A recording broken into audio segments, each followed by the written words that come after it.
A finales de los 80 y durante los 90, el anime empezó a mirar hacia lugares mucho más incómodos. Ya no bastaba con mostrar robots peleando o ciudades futuristas brillando en la noche. Ahora, esos mismos elementos empezaban a sentirse fríos, enfermos o solitarios.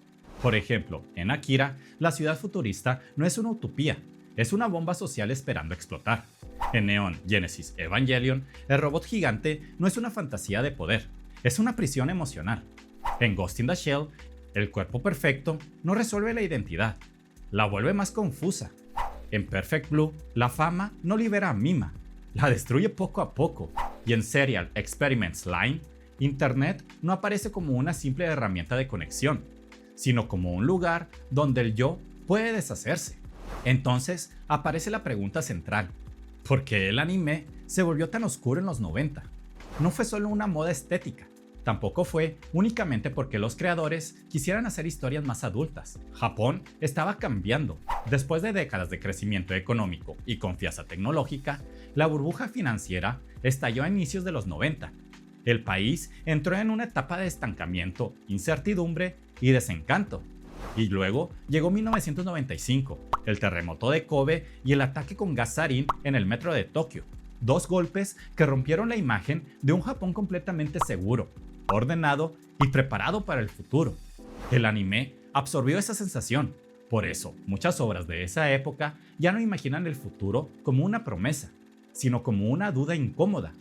¿Qué pasa cuando la tecnología ya no nos puede salvar? ¿O cuando el cuerpo deja de ser algo seguro? ¿Qué pasa cuando la identidad se rompe frente a una pantalla? ¿O cuando los jóvenes heredan un mundo que ya no parece tener respuestas? Susan Napier ha planteado que el anime puede funcionar como una forma de explorar problemas sociales y culturales, no solo como entretenimiento visual. Y eso se nota mucho aquí. Estas obras no solo muestran robots, hackers, idols, cuerpos artificiales o ciudades futuristas, nos muestran una época tratando de entender su propio miedo. Y quizá por eso siguen sintiéndose actuales, porque hoy también vivimos rodeados de pantallas. También sentimos que la tecnología avanza más rápido que nuestra capacidad de entenderla. También vemos a jóvenes cargando crisis que no provocaron. También habitamos ciudades llenas de luces, información y una sociedad cada vez más difícil de explicar. Tal vez el anime de los 90 no predijo exactamente nuestro futuro, pero sí entendió algo antes que muchos, que el futuro podía llegar lleno de máquinas, redes y ciudades brillantes, y aún así sentirse profundamente vacío.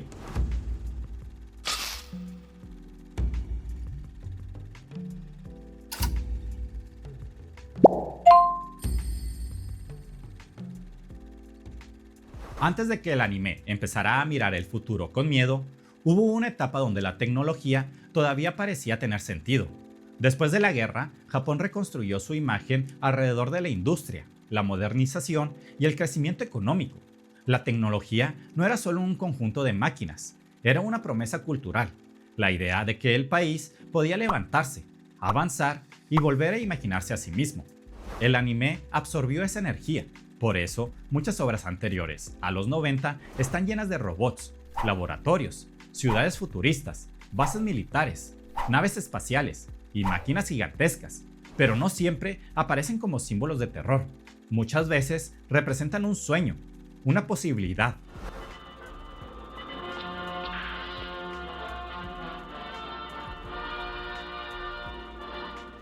Astro Boy es un buen ejemplo. Atom nace de una herida. Un científico pierde a su hijo y trata de reconstruirlo con tecnología. Desde el inicio, la serie entiende que la tecnología no es inocente, puede nacer del dolor.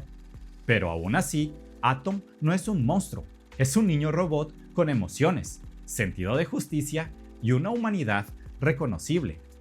Ahí la máquina no borra lo humano, lo prolonga. Lo siento mucho, papá. Tú no eres mi hijo, no me llames papá, eres un robot.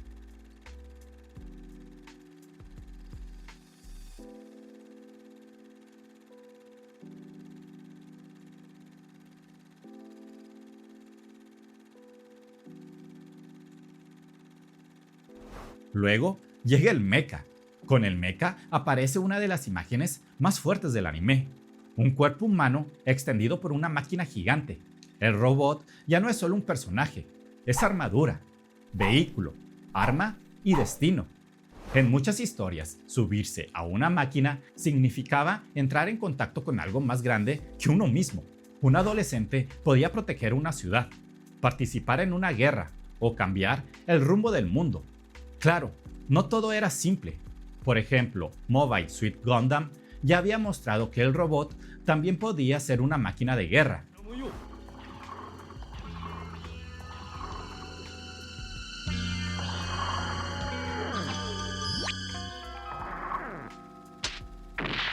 Amuro Rai no entra a una aventura inocente, entra a un conflicto político y militar. La guerra desgasta, destruye y obliga a crecer demasiado rápido.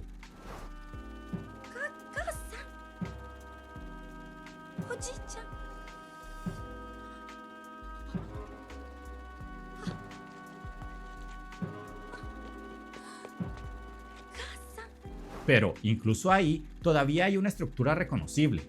Bandos, ejércitos, enemigos visibles, campos de batalla.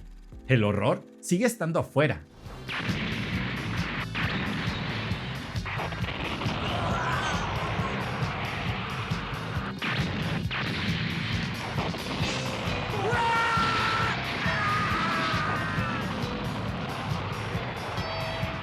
En Macross, la guerra espacial convive con la música, el romance y el espectáculo. La humanidad usa tecnología, pero también cultura. Las canciones, los sentimientos y la vida cotidiana tienen un papel dentro del conflicto. El futuro puede ser peligroso, pero no está vacío.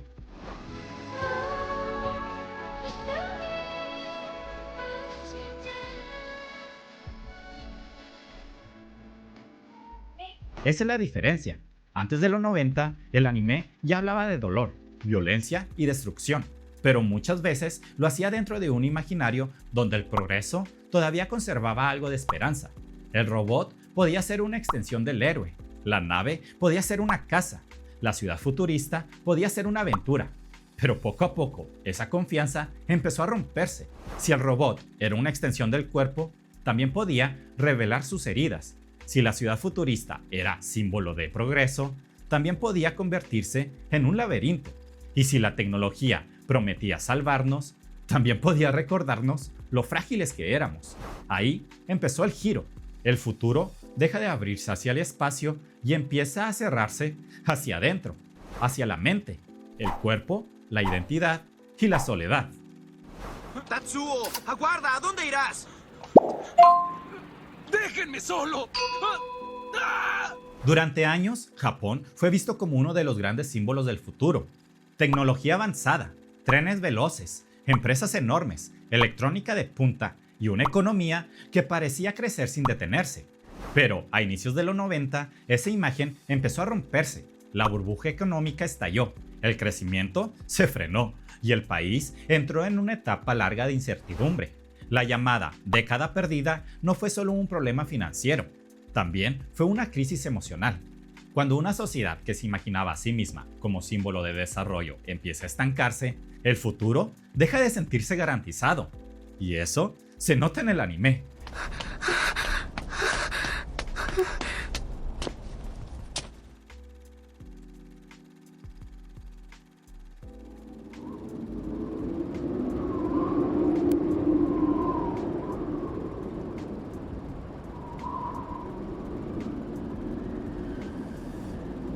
La oscuridad de los 90 no aparece en una sola obra ni en un solo género.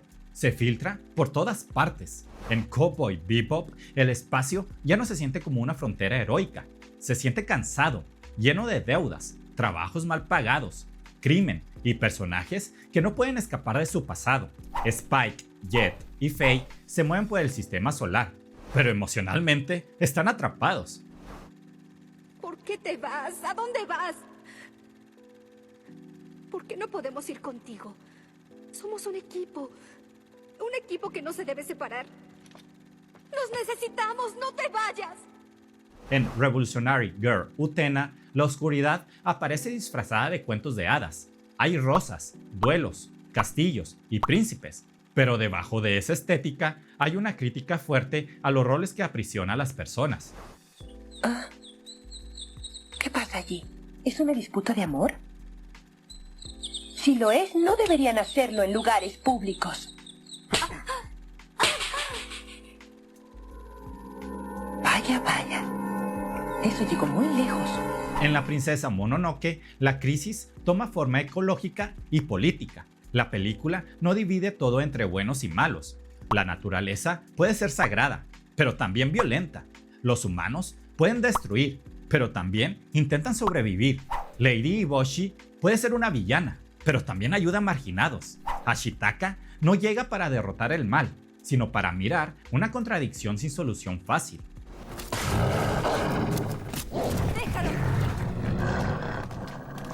¡Él es mi presa! También aparecen obras como Hit the Metal Idol, Artemis III o Cyber City o Edo 808, donde el cuerpo artificial, la vigilancia, la ciudad y la tecnología ya no representan libertad, sino control, duda e identidad rota. Todo esto muestra algo importante. La oscuridad de los 90 no fue solo una estética, fue una atmósfera. Y en 1995 esa atmósfera se volvió más fuerte. El terremoto de Kobe y el ataque con gas sarin en Tokio demostraron que el miedo no estaba solo en una guerra lejana o en una fantasía apocalíptica. Podía estar en una estación de tren, en una oficina o en una calle normal. Por eso, muchas obras de los 90 tienen esa sensación de vida cotidiana contaminada. No siempre necesitan mostrar el fin del mundo. A veces basta con mostrar personajes viviendo como si algo ya se hubiera roto, aunque nadie sepa explicarlo. Y eso es el cambio. El anime empieza a desconfiar del progreso, del héroe puro, de la ciudad moderna, del cuerpo, de la identidad y de las promesas del futuro. Y después de esa atmósfera se entiende mejor que obras como Akira, Evangelion, Ghost in the Shell, Perfect Blue y Lane fueron tan importantes. No aparecieron de la nada, aparecieron en una época donde el anime ya se estaba preguntando algo más incómodo. ¿Qué pasa cuando el futuro llega, pero ya no se siente como esperanza?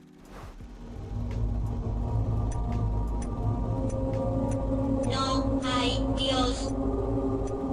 No hay Dios. ¿Qué?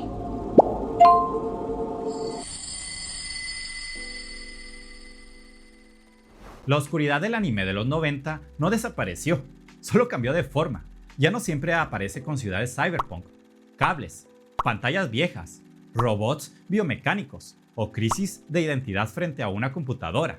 Su huella sigue en muchos animes modernos. Después de los 90, el anime entendió algo que ya no pudo olvidar. El futuro no siempre salva. El héroe no siempre quiere ser héroe. El cuerpo puede volverse prisión. La identidad puede romperse. Y el monstruo puede nacer dentro del sistema que dice protegernos. Esa herencia se siente en Attack on Titan. Al principio parece una historia simple de humanidad contra titanes, pero poco a poco la serie revela que la verdadera oscuridad está en la historia, en la guerra, en la propaganda, en el nacionalismo y en el odio heredado. Eren no evoluciona como un héroe clásico. Mientras más entiende el mundo, más se contamina de él. Tal vez somos así desde que nacimos. Yo, el Lord Willy Tybur, como emisario del gobierno de Marley, deseo la paz para todas las naciones. Siempre continúo mi camino. Avanzo hasta matar a mis enemigos. Por otro lado, en Chainsaw Man, la oscuridad aparece desde la pobreza, el deseo y la explotación. Denji no quiere salvar al mundo, quiere comer bien, dormir en una cama y tener una vida digna. Su sueño es muy pequeño porque su mundo ha sido miserable. Cuando obtiene poder, ese poder no lo libera por completo. También lo vuelve una herramienta para una organización que lo usa. Bueno, sabemos que lo normal para nosotros es un sueño. Pues al parecer no voy a terminar de pagar la deuda antes de morir. También estoy seguro de que nunca jamás voy a salir con una chica. ¿Cómo voy a traer a una muchacha a esta posilga? Ni dinero tengo para una cita. En Jujutsu Kaisen, Yuji Itadori entra al mundo de los hechiceros casi por accidente, y desde ese momento su cuerpo deja de pertenecerle del todo. Lleva adentro al demonio Sukuna. El héroe no solo pelea contra maldiciones externas, sino que carga con una dentro de él. Fushiguro. ¡Está muerto! ¿Qué es esto? No puedes darte el lujo de pensar en otros, Yuji Itadori. Tu ejecución secreta ya se determinó. En Cyberpunk Edge Runners, la conexión con los 90 es directa. Night City no promete futuro, consume cuerpos jóvenes. Cada mejora tecnológica le da más poder a David, pero también lo acerca más al colapso. Quiero que me lo instales ahora. Vete a la mierda. Si quieres vender, ya oíste mi oferta. ¿Vender? Vine para que me la instales. No seas imbécil. Es una pieza de grado militar y debo contar con la estructura para manejar esa instalación. Y ya sé que tú no cuentas con eso. Y en Vinland Saga, la oscuridad toma una forma histórica y espiritual. Thorfinn empieza atrapado por la venganza, pero la serie no celebra simplemente al guerrero, lo cuestiona, pregunta qué queda de una persona después de vivir únicamente para matar.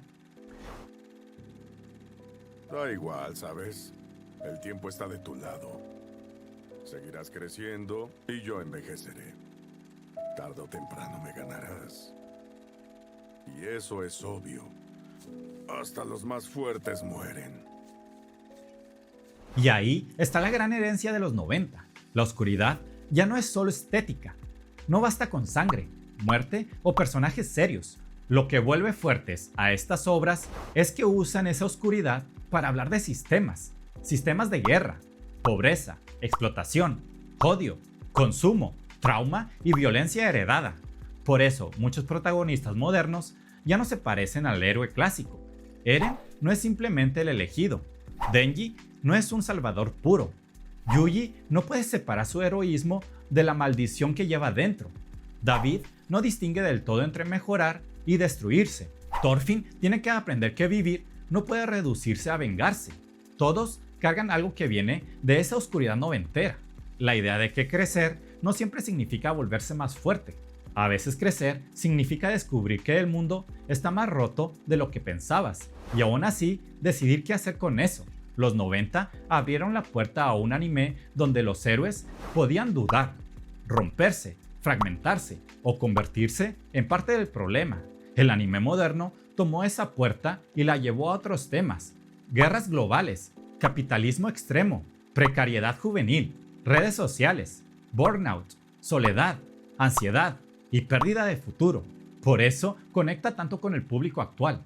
No porque todos vivamos entre titanes, demonios o implantes cibernéticos, sino porque entendemos la sensación de estar atrapados en sistemas demasiado grandes. En los 90, el anime empezó a sospechar que el futuro no iba a ser tan bonito como prometían, y el anime moderno vive dentro de esa sospecha. Díganme, si matamos a los enemigos más allá del mar, ¿por fin podremos ser libres? Al final, el anime de los 90 no se volvió oscuro solo para parecer más adulto, más filosófico o más provocador. Se volvió oscuro porque estaba respondiendo a una época, a un Japón que había dejado de confiar plenamente en el futuro, a una sociedad donde la tecnología ya no se sentía como una promesa limpia, a una generación que empezaba a cargar crisis económicas, emocionales y culturales que no habían provocado. Por eso, estas obras siguen importando.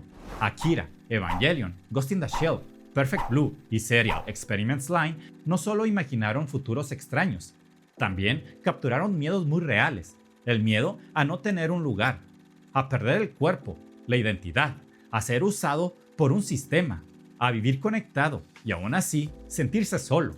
Y por eso todavía se sienten tan actuales. Ese fue el gran cambio. El anime dejó de mirar el futuro como una aventura brillante y empezó a verlo como una pregunta incómoda. ¿Qué pasa si la tecnología no nos puede salvar? ¿Qué pasa si el héroe no quiere ser héroe? ¿O si el monstruo no viene de afuera, sino de nosotros mismos? Por eso, la oscuridad de los 90 no fue solo una estética, fue un síntoma, una forma de decir que algo se había roto en la idea del futuro. Y quizá por eso seguimos volviendo a estas obras, porque no nos dan respuestas fáciles, pero sí imágenes muy claras para entender una sensación que todavía nos persigue. El futuro llegó, pero no se sintió como nos lo habían prometido. Siguiente parada, Nakao Towe. Las puertas se abrirán del lado derecho. ¿Qué piensas tú? Déjame tu opinión en los comentarios y no olvides darle like y suscribirte para más videos como este. Nos vemos, hasta la próxima.